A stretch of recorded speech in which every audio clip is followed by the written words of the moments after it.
Good morning. Thank you for attending today's news broadcast. Today we're going to be talking about the devastating tornado that happened on April 24th, 2023 in Parker's Chapel, Arkansas. One of our reporters, Bradley, is going to be interviewing a cop about his experience from that day. Good morning. My name is Bradley, reporting from the El Dorado, Arkansas Fire Department. So, can you tell me a little bit about yourself and explain your role as a first responder? Yes, ma'am. My name is Seth Rainwater. I'm an assistant chief, currently assigned to the training division. So, all of my chores at the El Dorado Fire Department are being sure our guys are trained to the current levels and ready to respond whenever the need happens. Okay, thank you.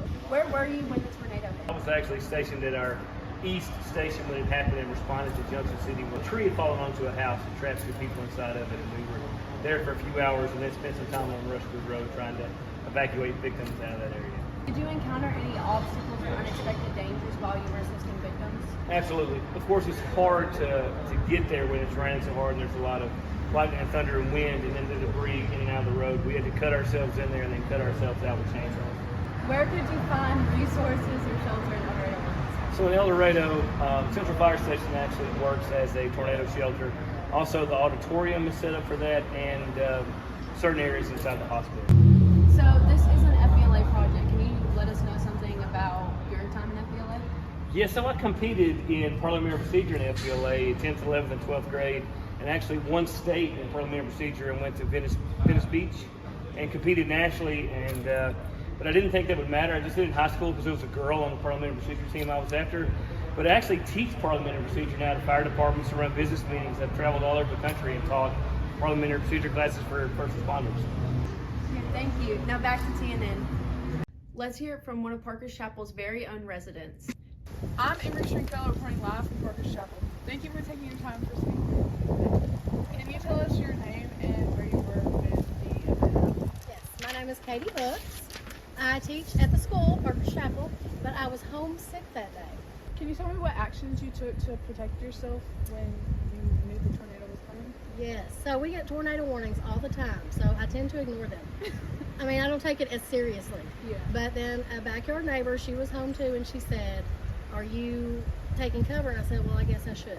But I still wasn't taking it seriously, so I took my coffee and some pillows, and I got in my bedroom closet. So I surrounded me with pillows, but I still drank my coffee.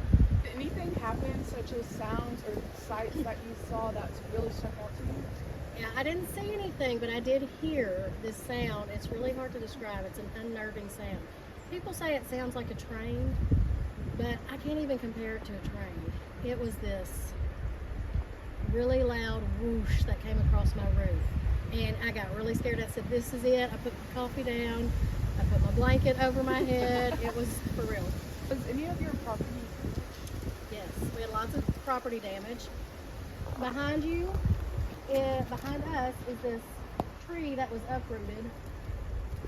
And thank goodness it went that way instead of towards our house. And then we had lots of backyard damage because the tornado came through our backyard, through this way. Were there any acts of kindness that you saw once the tornado had hit? Yes, lots of people were kind to me. They brought tarps. They helped Jaron put the tarps up and move pavement stones around to put on the roof because we had lots of holes in our roof from the tornado. But then I saw lots of people around the neighborhood helping, cutting up trees, moving them out of the way, helping other people. So yes, all around this community, I saw lots and lots of people pitch in to help everybody. That's awesome. And finally, what advice would you give to someone who would be in this kind of situation?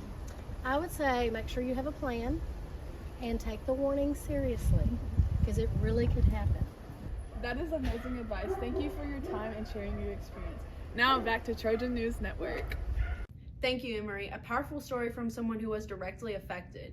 For more information on resources, the police department, the fire department, and DHS offer support to those affected. If you or someone you know is being impacted or needs help, we've listed some support services on the screen. Thank you for tuning into Trojan News Network.